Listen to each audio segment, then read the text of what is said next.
Hare Krishna everyone, welcome back to the daily readings of Srila Prabhupada's books, right here in the live studios in Hythe, Kent, southeast England, just next to the English Channel, where we are celebrating, along with the rest of the world, the big relief of Donald Trump leaving the White House and going home. Right in the middle of a pandemic, and people are suffering in so many ways.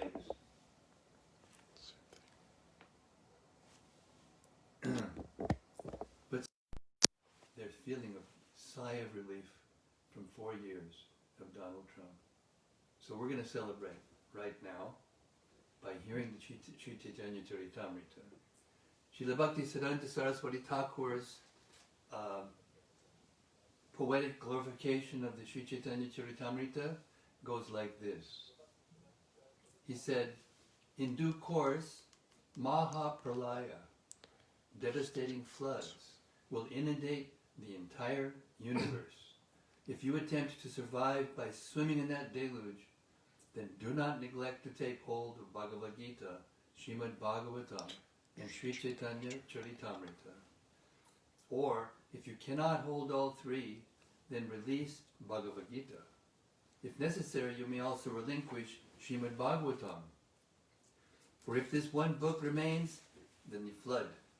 But under no circumstances release your hold on Sri Caitanya-caritämrta. For if this one book remains, then the flood can do no actual damage. Because after the flood has subsided, the message of Shastra can be revived from Sri Caitanya-caritämrta alone, it being the essence of all Shastra. Jai Jai Sri Chaitanya Jai Nityananda. Jai Jai Sri Chaitanya Jai Nityananda. Jai Advaita Chandra Jai Gaur Bhakta Vrinda. Jai Advaita Chandra Jai Gaur Bhakta Vrinda. Jai Jai Sri Chaitanya Jai Nityananda. Jai Jai Sri Chaitanya Jai Nityananda. Jai Advaita Chandra Jai Gaur Bhakta Vrinda. Jai Advaita Chandra Jai Gaur Bhakta Vrinda. Jai Jai Sri Chaitanya Jai Nityananda. Jai Jai Sri Chaitanya Jai Nityananda. Jai Advaita Chandra Jaya Gaura Bhakta Vrinda. Jai Advaita Chandra Jaya Gaura Bhakta Vrinda. Okay, I've just gotten the signal from my techie, otherwise known as Abhaya Das Brahmachari, that it doesn't seem like the mic is working again. Hare Krishna. I will speak especially loud today so that you can hear. We've reached the 18th chapter of the Antya-līlā. You can try unplugging and plugging again, just in case.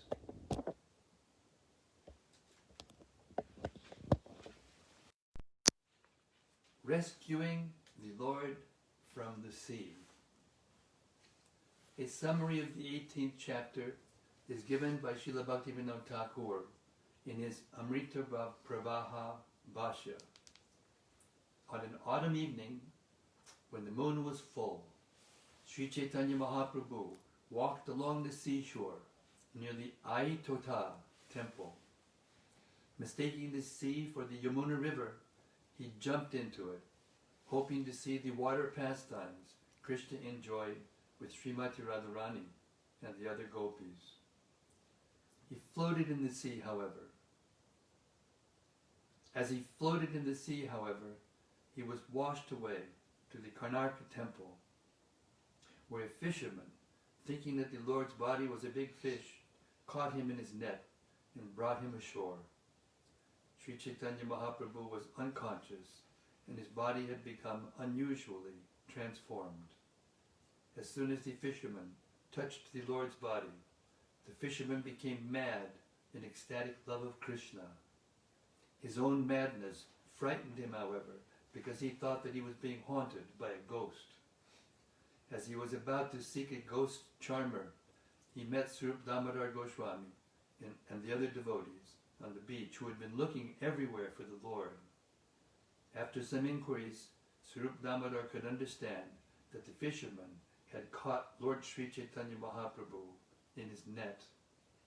Since the fisherman was afraid of being haunted by a ghost, Swarup Damodar gave him a slap and chanted Hare Krishna, which immediately pacified him. Thereafter, when the devotees chanted the Hare Krishna Maha Mantra loudly, Sri Chaitanya Mahaprabhu came to his external consciousness. Then they brought him back to his own residence. Text 1. In the brilliant autumn moonlight, Sri Chaitanya Mahaprabhu mistook the sea for the river Yamuna. Greatly afflicted by separation from Krishna, he ran and dove into the sea and remained unconscious in the water the entire night. In the morning, he was found by his personal devotees. May that Sri Chaitanya Mahaprabhu, the son of Mother Shachi, protect us by his transcendental pastimes. All glories to Sri Chaitanya Mahaprabhu. All glories to Lord Nityananda Prabhu. All glories to Advaita Acharya. And all glories to all the devotees of Sri Chaitanya Mahaprabhu. While thus living in Jagannath Puri, Sri Chaitanya Mahaprabhu floated all day and night in an ocean of separation from Krishna. During a night of the autumn season, when a full moon brightened everything, Sri Chaitanya Mahaprabhu wandered all night long with his devotees. He walked from garden to garden, seeing the pastimes of Lord Krishna, and hearing and reciting songs and verses concerning the Rasa-līlā. He sang and danced in ecstatic love, and sometimes imitated the Rasa dance in emotional ecstasy. He sometimes ran here and there in the madness of ecstasy, and sometimes fell and rolled on the ground.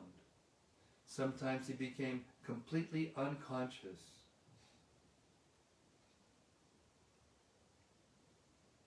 When he heard Swarup Damodar recite a verse concerning the Rasa-līlā, or he himself recited one, he would personally explain it, as he had previously done.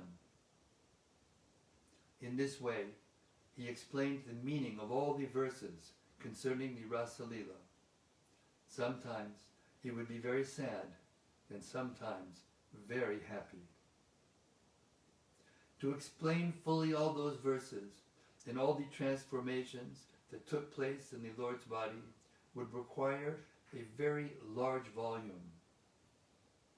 So as not to increase the size of this book, I have not written about all the Lord's pastimes, for he performed them every moment of every day for 12 years. As I have previously indicated, I am describing the mad speeches and bodily transformations of the Lord only in brief. If Ananta, with his 1,000 hoods, tried to describe even one day's pastimes of Sri Chaitanya Mahaprabhu, he would find them impossible to describe fully. If Ganesh, Lord Shiva's son, and the expert scribe of the demigods, tried for millions of millenniums to fully describe one day of the Lord's pastimes, he would be unable to find their limit. Even Lord Krishna is struck with wonder at seeing the transformations of ecstasy in his devotees. If Krishna himself cannot estimate the limits of such emotions, how could others? Krishna himself could not fully understand the conditions, the mode of progress, the happiness and unhappiness, and the moods of ecstatic love of his devotees. He therefore accepts the role of a devotee to taste these emotions fully. Ecstatic love of Krishna makes Krishna and his devotees dance, and it also dances personally. In this way, all three dance together in one place. One who wants to describe the transformations of ecstatic love of Krishna is like a dwarf trying to catch the moon in the sky. As the wind can carry away but a drop of the water in the ocean, a living entity can touch only a particle of the ocean of love of Krishna. Endless waves arise moment after moment in that ocean of love. How could an insignificant living entity estimate their limits? Only a person on the level of Swarup Damodar Goswami can fully know what Lord Sri Chaitanya Mahaprabhu tastes in his love for Krishna. When an ordinary living entity describes the pastimes of Sri Chaitanya Mahaprabhu, he purifies himself by touching one drop of that great ocean. Thus, all the verses about the Rasa-līlā dance were recited. Then finally, the verse concerning the pastimes in the water was recited. As an independent leader among elephants enters the water with its female elephants, Krishna, who is transcendental to the Vedic principles of morality, entered the water of the Yamuna with the gopis. His chest had brushed against theirs, crushing his flower garland and coloring it with red kumkum powder. Attracted by the fragrance of that garland, humming bees followed Krishna like celestial beings of Gandharva Loka. In this way, Lord Krishna mitigated the fatigue of the rasa dance. Purport. This verse is from Srimad Bhagavatam 10:33-22. While thus wandering near the temple of Aitota, Sri Chaitanya Mahaprabhu suddenly saw the sea. Brightened by the shining light of the moon, the high waves of the sea glittered like the waters of the river Yamuna. Mistaking the sea for the Yamuna, the Lord ran swiftly and jumped into the water, unseen by the others. Falling into the sea, he lost consciousness and could not understand where he was. Sometimes he sank beneath the waves, and sometimes he floated above them. The waves carried him here and there, like a piece of dry wood. Who can understand this dramatic performance by Sri Chaitanya Mahaprabhu?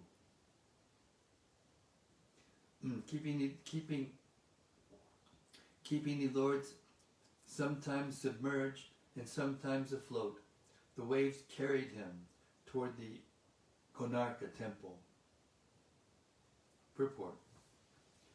Konarka, generally known as Arkatirtha, is a temple of Lord Surya, the sun god. It is situated on the seashore 19 miles north of Jagannath Puri.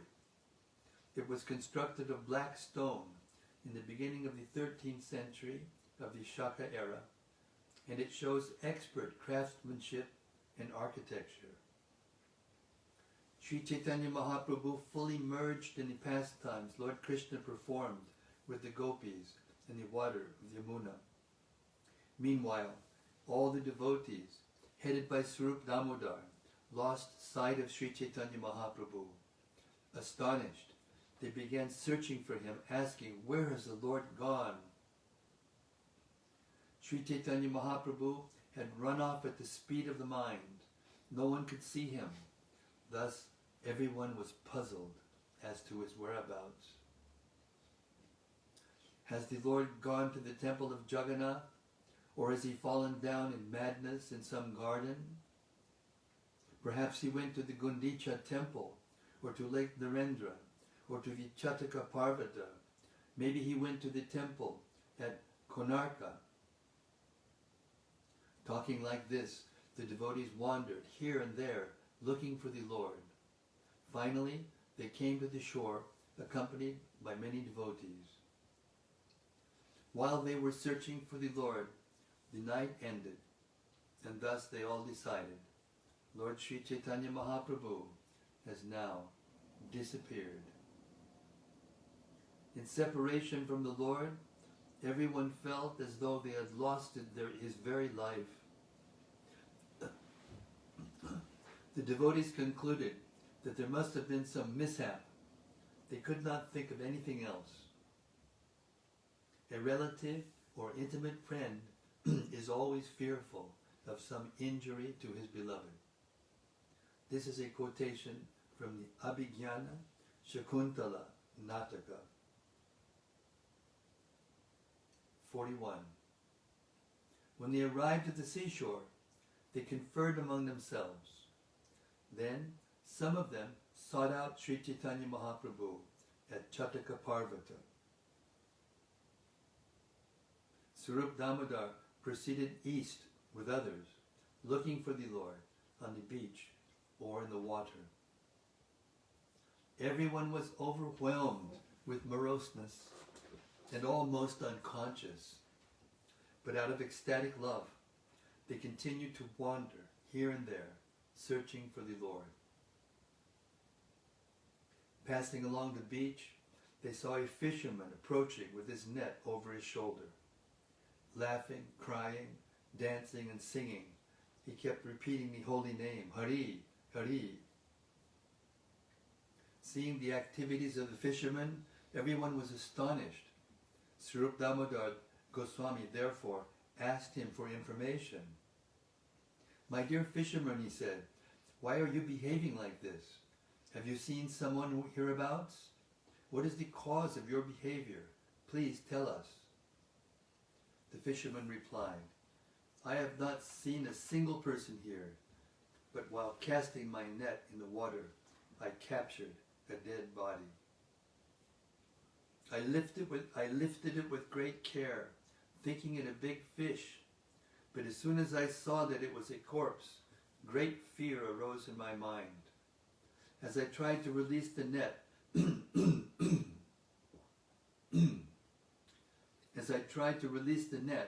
I touched the body, and as soon as I touched it, a ghost entered my heart.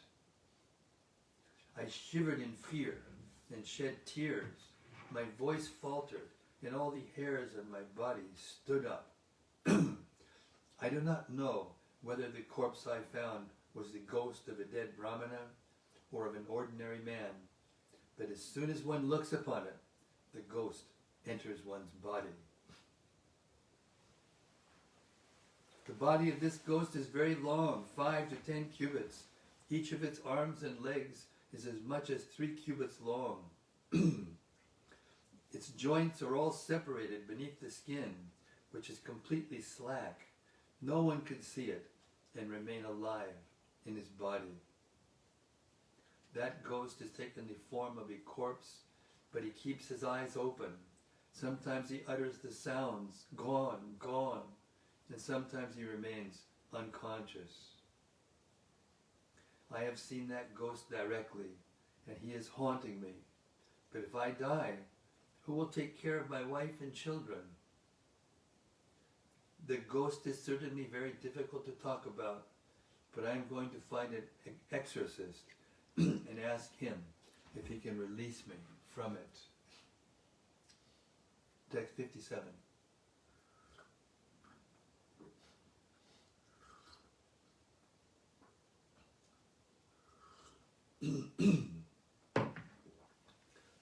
The fisherman is continuing. I wander alone at night, killing fish in solitary places. But because I remember the hymn to Lord Nishinga, ghosts do not touch me. This ghost, however, overcomes me with redoubled strength when I chant the Nishinga mantra. When I even see the form of this ghost, great fear arises in my mind. Do not go near there, I forbid you. If you go, the ghost will catch you all. Hearing this, Swarup Damodar could understand the full truth of the matter. He spoke sweetly to the fisherman. I am a famous exorcist, he said, and I know how to rid you of this ghost. He then chanted some mantras and placed his hand on top of the fisherman's head. He slapped the fisherman 3 times and said, "Now the ghost has gone away. Do not be afraid." By saying this, he pacified the fisherman. The fisherman was affected by ecstatic love, but he was also fearful. He had thus become doubly agitated. Now that his fear had subsided, however, he had become somewhat normal. Swarup Damodar said to the fisherman, "My dear sir, the person you are thinking is a ghost is not actually a ghost, but is the Supreme Personality of Godhead, Sri Chaitanya, Mahaprabhu. Because of ecstatic love, the Lord fell into the sea, and you have caught him in your net and rescued him. Simply touching him has awakened your dormant love of Krishna, but because you thought him a ghost, you were very much afraid of him. Now that your fear is gone and your mind is peaceful, please show me where he is." The fisherman replied, "I have seen the Lord many times, but this is not he.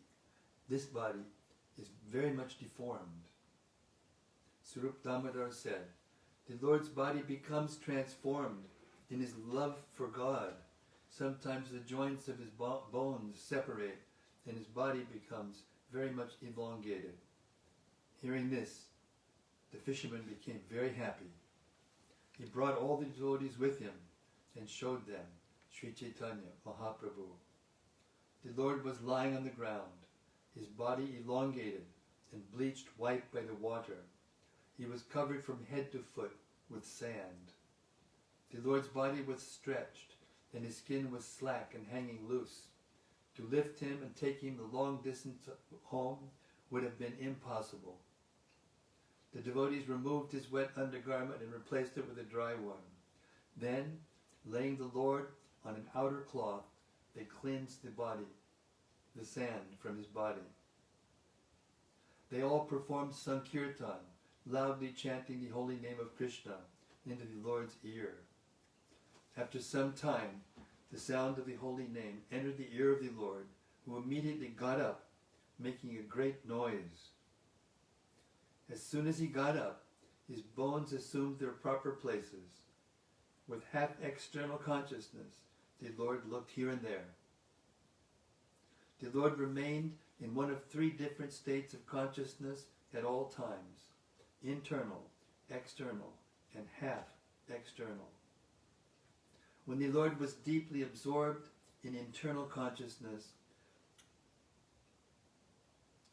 but he nevertheless exhibited some external consciousness, devotees called his condition Ardha Bhaya, or half external consciousness.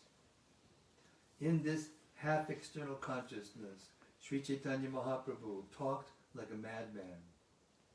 The devotees could distinctly hear him speaking to the sky. Seeing the river Yamuna, he said, I went to Vrindavan. There I saw the son of Nanda Maharaj performing his sporting pastimes in the water. Lord Krishna was in the water of the Yamuna in the company of the gopis, headed by Srimati Radharani. They were performing pastimes in a great sporting manner.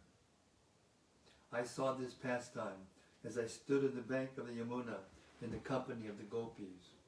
One gopi was showing some other gopis the pastimes of Radha and Krishna in the water. All the gopis entrusted their silken garments and ornaments to the care of their friends, and then put on fine white cloth. Lord Krishna, taking his beloved gopis with him, bathed and performed very nice pastimes in the water of the Yamuna. My dear friends, just see Lord Krishna's sporting pastimes in the water. Krishna's restless palms resemble lotus flowers. He is just like the chief of mad elephants, and the gopis who accompany him are like she-elephants. The sporting pastimes in the water began, and everyone started splashing water back and forth. In the tumultuous showers of water, no one could be certain which party was winning and which was losing. This sporting water fight increased unlimitedly. The gopis were like steady streaks of lightning, and Krishna resembled a blackish cloud. The lightning began sprinkling water on the cloud, and the cloud upon the lightning. Like thirsty chataka birds, the eyes of the gopis joyously drank the nectarian water from the cloud. As the fight began, they splashed water on one another. Then they fought hand to hand, then face to face, then chest to chest, teeth to teeth, and finally nail to nail. Thousands of hands splashed water, and the gopis saw Krishna with thousands of eyes. With thousands of legs they came near him, and they kissed him with thousands of faces. Thousands of bodies embraced him. The gopis heard his joking words with thousands of ears. Krishna forcibly swept Radharani away and took her into water up to her neck. Then he released her where the water was very deep. She grasped Krishna's neck, however, and floated on the water like a lotus flower plucked by the trunk of an elephant. Krishna expanded himself into as many forms as there were gopis, and then took away all the garments that covered them. The water of the river Yamuna was crystal clear, and Krishna saw the glittering bodies of the gopis in great happiness. The lotus stems were friends of the gopis, and therefore helped them by offering them lotus leaves. The lotuses pushed their large round leaves over the surface of the water, and their hands, the waves of the Yamuna, to cover the gopis' bodies. Some gopis undid their hair and kept it in front of them as dresses to cover the lower portions of their bodies, and used their hands as bodices to cover their breasts. Then Krishna quarreled with Radharani, and all the gopis hid themselves in a cluster of white lotus flowers. They submerged their bodies up to their necks in the water. Only their faces floated above the surface, and the faces were indistinguishable from the lotuses. In the absence of the other gopis, Lord Krishna behaved with Srimati Radharani as freely as he desired. When the gopis began searching for Krishna, Srimati Radharani, being of very fine intelligence and thus knowing the situation of her friends, immediately mingled in their midst. Many white lotus flowers were floating in the water, and as many bluish lotus flowers came nearby. As they came close, the white and blue lotuses collided and began fighting with one another. The gopis on the bank of the Yamuna watched with great amusement. When the raised breasts of the gopis, which resembled the globe-like bodies of Chakravaka birds, emerged from the water in separate couples, the bluish lotuses of Krishna's hands rose to cover them.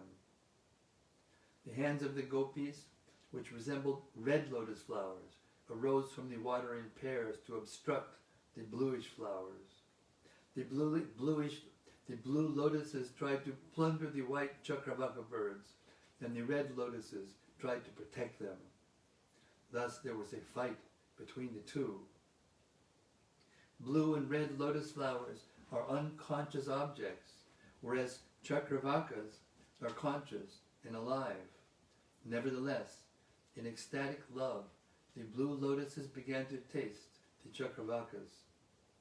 This is a reversal of their natural behavior, but in Lord Krishna's kingdom, such reversals are a principle of his pastimes. Purport. Generally, the Chakravaka bird tastes the lotus flower, but in Krishna's pastimes, the lotus, which is usually lifeless, tastes the Chakravaka bird. Text 98.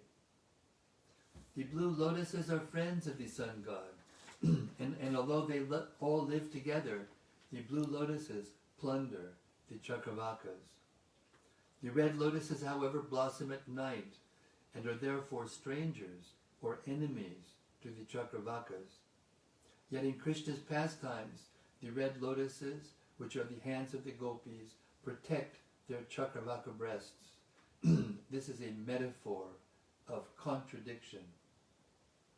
Purport.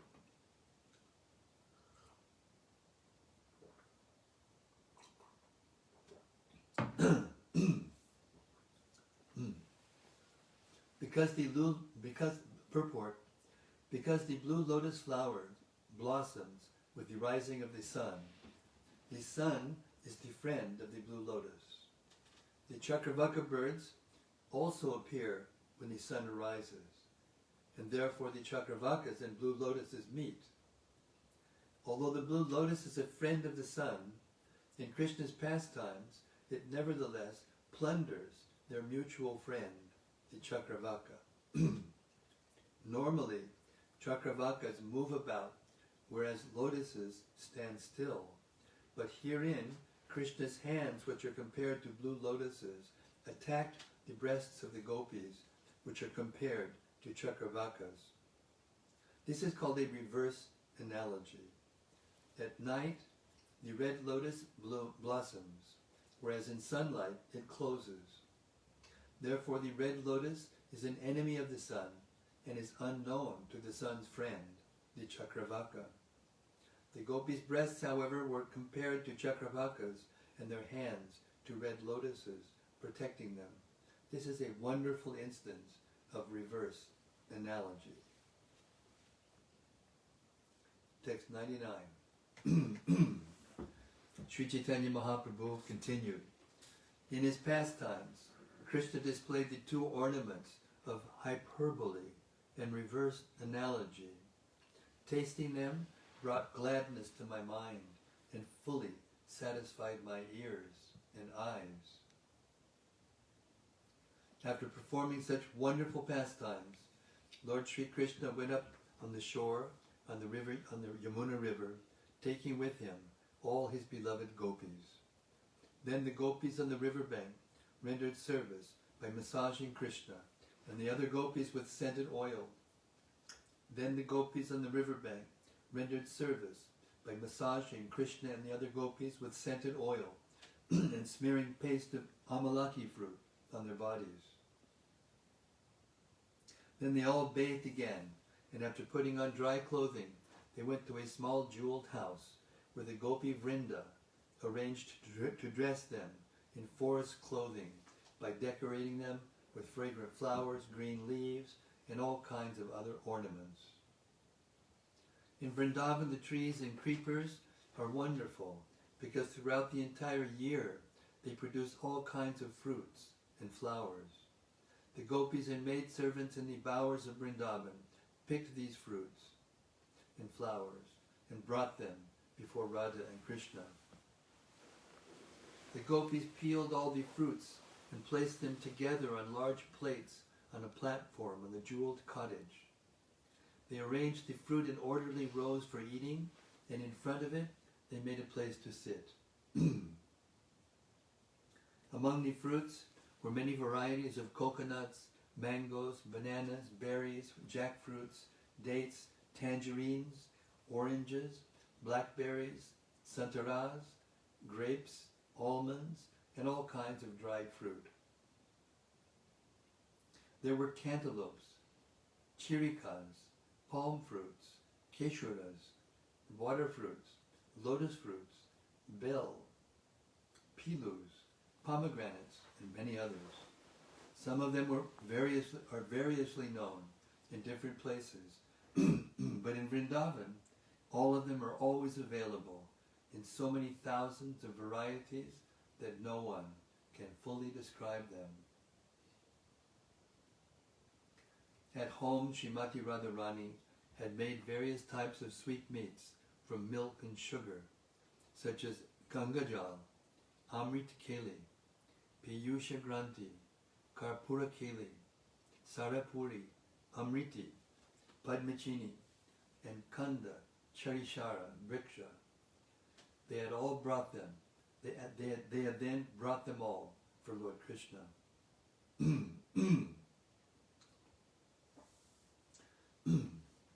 When Krishna saw the very nice arrangement of food, he happily sat down and had a forest picnic.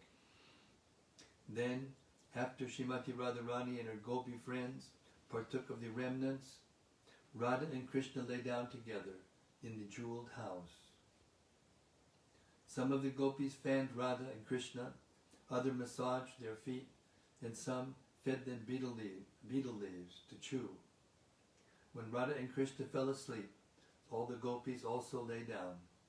When I saw this, my mind was very happy. Suddenly, all of you created a great tumult and picked me up and brought me back here. Where now is the river Yamuna? Where is Vrindavan? Where are Krishna and the gopis? You have broken my happy dream. Speaking in this way, Sri Chaitanya Mahaprabhu fully returned to external consciousness. Seeing Swarup Damodar Goswami, the Lord questioned him. Why have you brought me here? He asked. Then Swarup Damodar answered him. You mistook the sea for the Yamuna river, he said, and you jumped into it. You have been carried this far by the waves of the sea. This fisherman caught you in his net and rescued you from the water. Because of your touch, he is now mad with ecstatic love for Krishna. Throughout the night, we all walked about in search of you. After hearing from this fisherman, we came here and found you. While apparently unconscious, you witnessed the pastimes of Vrindavan.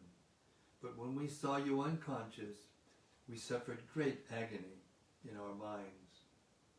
When we chanted the holy name of Krishna, however, you came to semi-consciousness, and we have all been hearing you speak like a madman.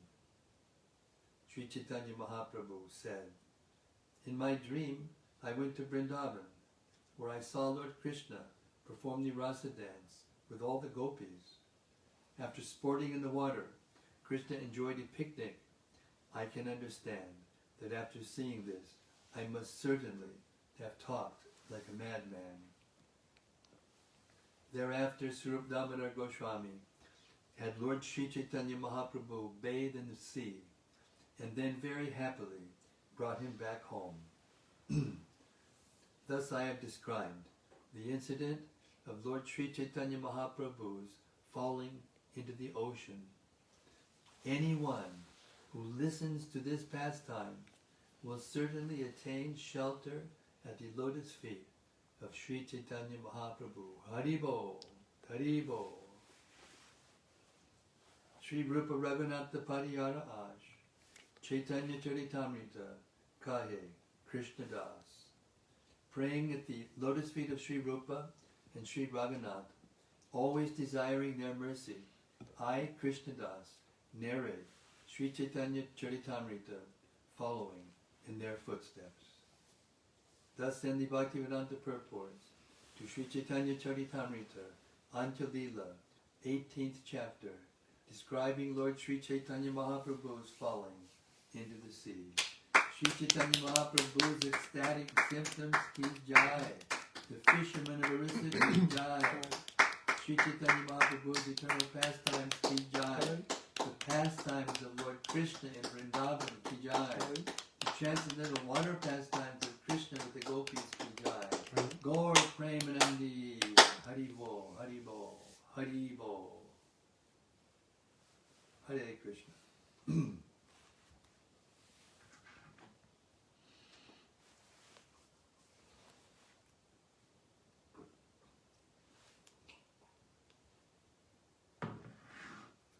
You realize we only have 2 more chapters and we have finished Caitanya-caritämrta. It's amazing. Miraculous. Okay. Any reflections, comments, discussions, questions?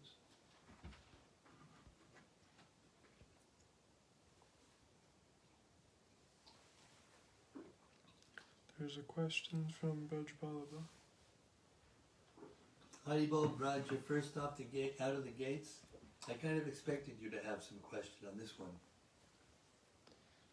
He says, Hare Krishna, please accept my humble obeisances, all glories to Srila Prabhupada. Is the Rasa Lila a higher Lila than those in friendship or as parents? Yes. The conjugal relationship is the most intimate. Here in the material world, we have different degrees of relationship. We may know somebody neutrally, like every day we may go to work or we may go on a walk around the same place, and we may see a person that also has something to do, is selling fruits or doing something, and we'll wave and they'll wave. It's a neutral relationship. And then we may go there and we may buy some fruit. So there's a service relationship. And, it's a little more friendly, a little nicer than waving from a distance. And then after some time, when we're passing by, we may, befriend them and say, hey, let's go to a movie together. Let's go have a kirtan together or something, whatever. And that becomes a friendship relationship.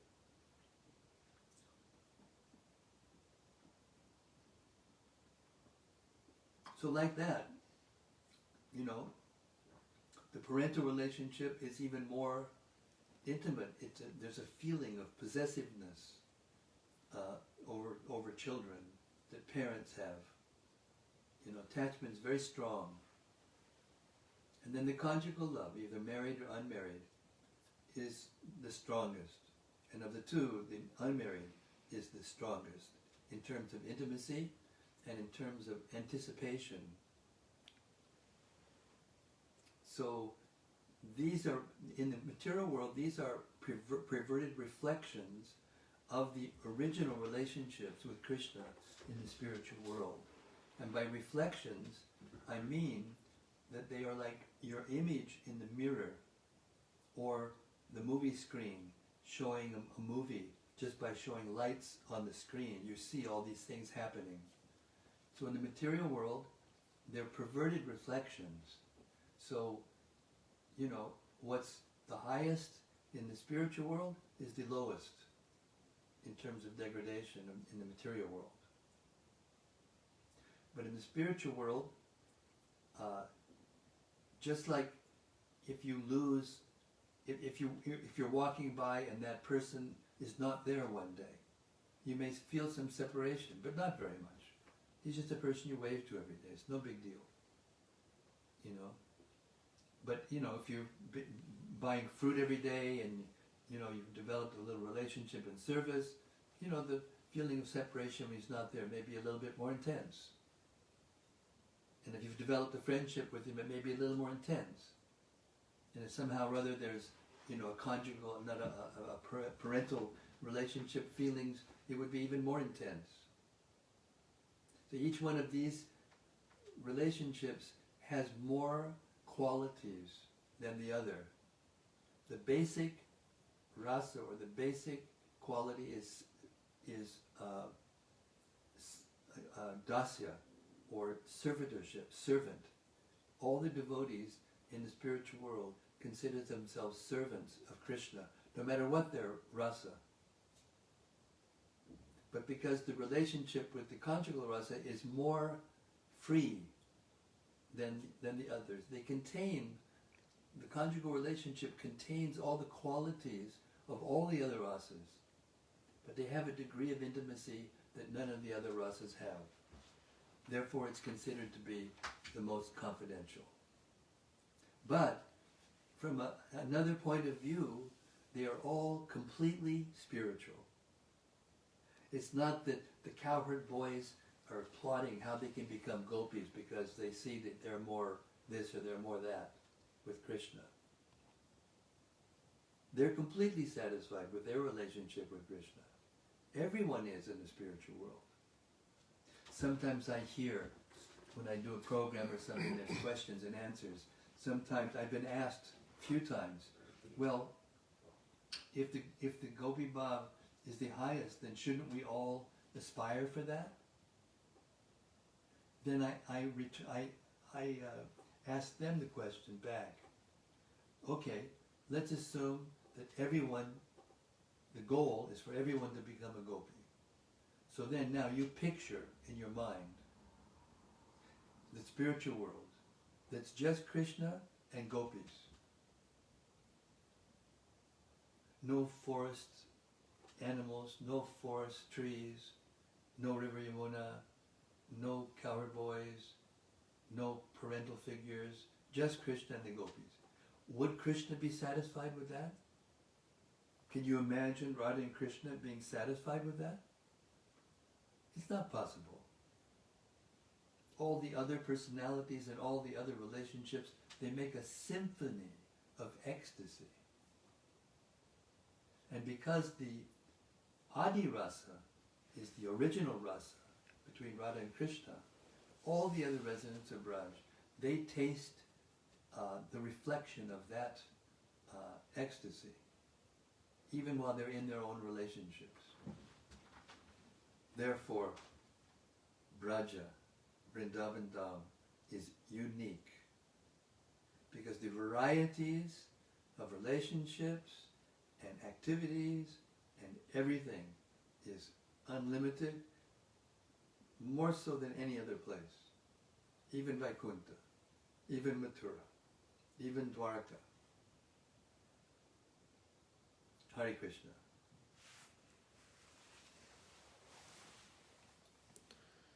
Brajbalaba says, okay, now I understand because you explained it so nicely.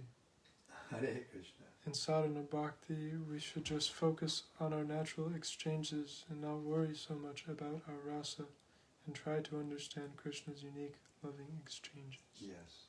And appreciate, relish hearing them, appreciate them. That's all. And sometimes we wonder, this pastime of Lord Chaitanya falling into the sea and having that bodily transplant, this is, it's out of this world. It never happened before, ever in the history of the universe. So it's natural to feel awe, wonder.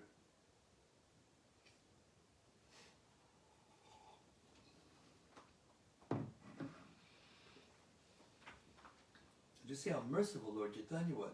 The fisherman just touched him and thought he caught a fish. And he just touched him and he became ecstatic with love for Krishna, pure love for Krishna. This is out of this world wonderful.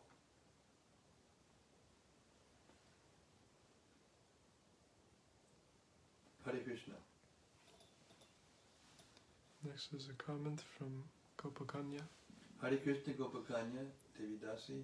She says, amazing how fortunate is this fisherman. He says he has seen Sri Chaitanya Mahaprabhu before many times and he is chanting or sing a prayer every day. It reminded me Srila Prabhupada talking about Davi Varnashram systems, keeping Krishna in the center of all activities and serving him. Amazing. After all, this is the pastime of Lord Chaitanya. All glories to you, dear Maharaj, and the transcendental daily readings. It is uplifting me from the material pool. Hare Krishna. Hare Krishna. Thank you. That's a nice comment. Thank you very much. This is the goal. This is the goal of my life.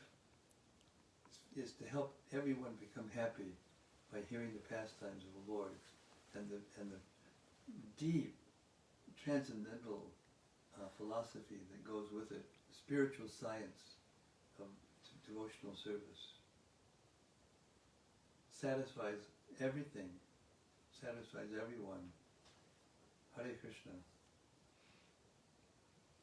Next is something from Bhakti Noel. Hare Krishna Bhakti Noel. He says, Dear Maharaj, please accept my humble obeisances. Grateful to hear these ecstatic transcendental water pastimes again today. I like the reverse analogy about the blue lotus flower in the sun and the red lotus flower. Can you explain more about this analogy and its deeper meaning? Thank you, all glories to Srila Prabhupada. There is no deeper meaning. It's transcendental pastimes of Krishna. I don't know any more deeper meanings than what we just heard. Hare Krishna. But thank you for asking.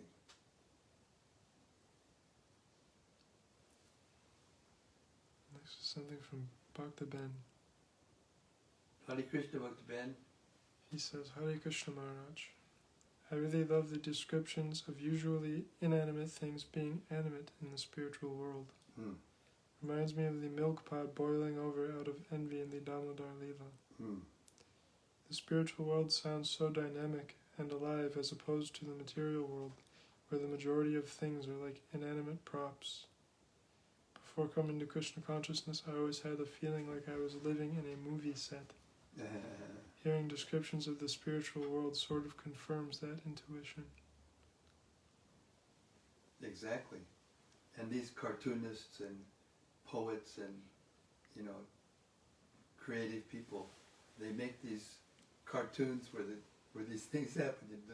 The animals talk to each other, and people can do some far out thing, jump out a window and fall flat and then get up and walk away, and they do all these things that are imaginary. But I think the actual principle of it is coming from the spiritual world. I was hearing Gopi Puranananda Prabhu talking about this principle today when I was listening to him. And he was talking how when the Lord comes to the material world, he agrees to look like he's following the ordinary laws of nature. In the ordinary laws of nature, one thing happens and then another thing happens. And it can't happen again, unless it's on the TV and you have one of those, I don't know what they call them, where you can hold it and record it and then play it back again. But we're talking about actually having it again. In the spiritual world you can do that. There's no limits, there's no time and space, there's no constraints that are of the modes of nature, like in the material world. So when the Lord comes to the material world, at least in some ways, he appears to agree to follow those rules. But then, sometimes he doesn't follow them at all. Like these physical symptoms of Lord Chaitanya in his ecstatic love of Krishna, they don't happen anywhere else except him. So, and Krishna, sometimes he acted like a little boy playing with his friends, and so on and so forth. But sometimes he would take the biggest demon who had the potency to change his body at will, and strong as thunderbolts, and he would just dismiss them like childhood play. Lifted Govardhan Hill, now left little pinky of his finger for 7 days, just so the devotees could be with him constantly, 7 days, day and night, no sleep, no anything. And just look at him and exchange loving relationships. It's inconceivable, but it's so attractive. Why wouldn't anyone want to go there? Wouldn't you like to go to a place where there's no birth, no death, no disease and old age? But people who are in the material world, they're so conditioned, they think that's normal life, and if you talk about being free from those things, they say, no, I can't, that's not possible, I'll stay here. That's the mentality of a materialist.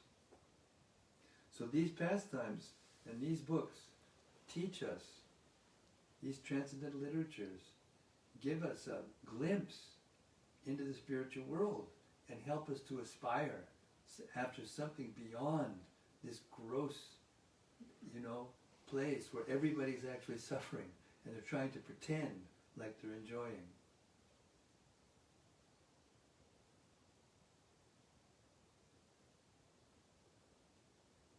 Work hard all day, all night, and then they have to have a weekend or a week's vacation, and they go to a desert island and lay in the sun and get sunburned to the point where they practically die.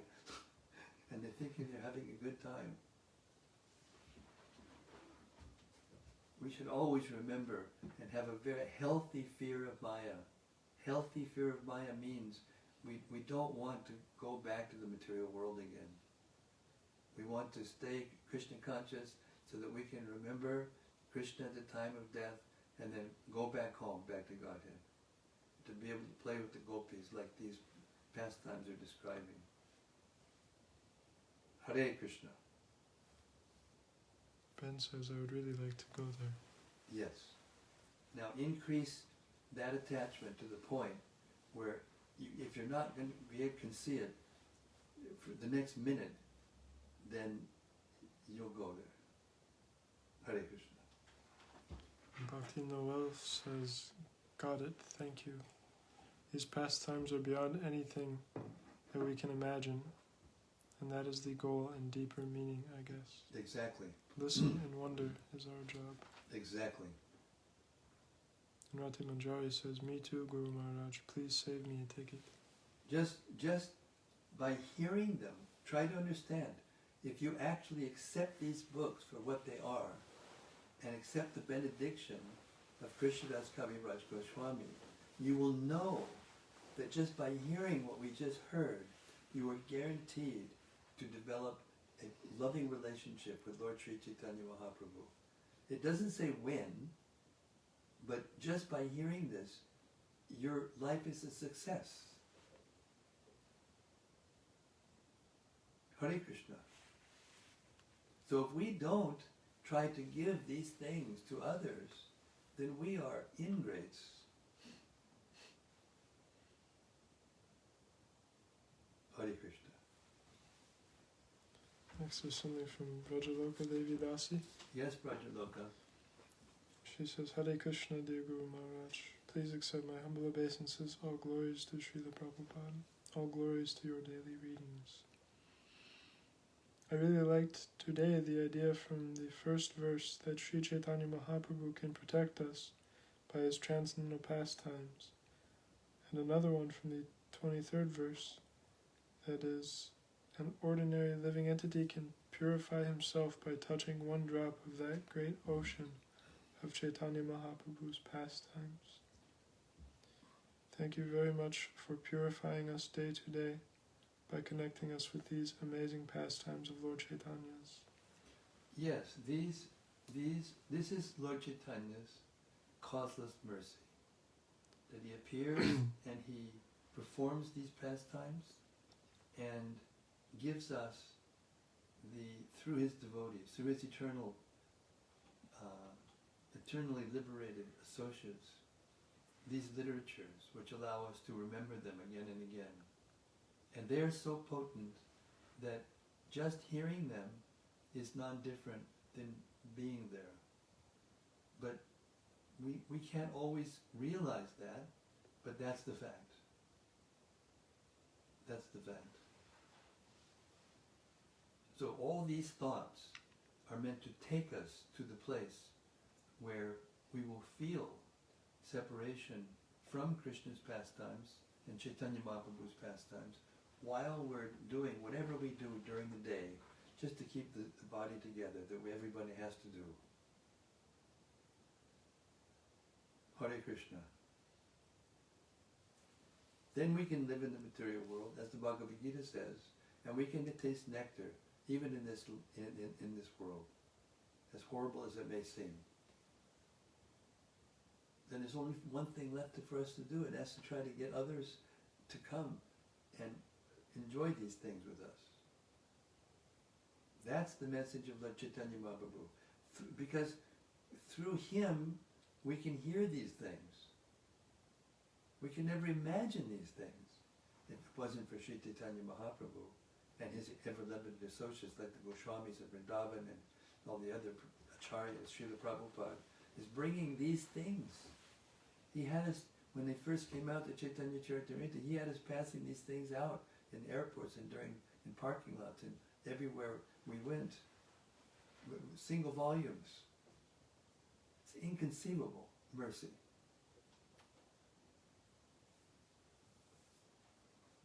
And you may say, oh yes, but so many books went out and we're... No, this is inconceivable mercy.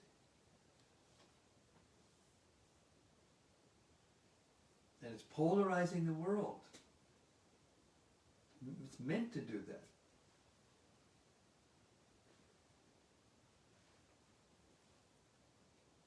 But those who are intelligent, they will get out of that quarrelsome dissension which is going on everywhere now, and take shelter in these pastimes. Take shelter, the Bhagavad Gita, Srimad Bhagavatam, and Sri Caitanya-caritämrta.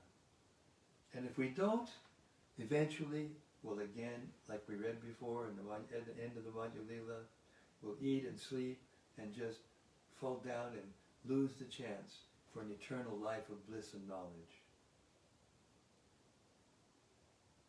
Hare Krishna.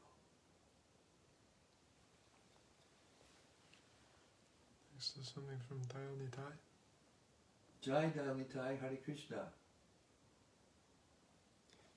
A thought from Radhananda Devi Dasi.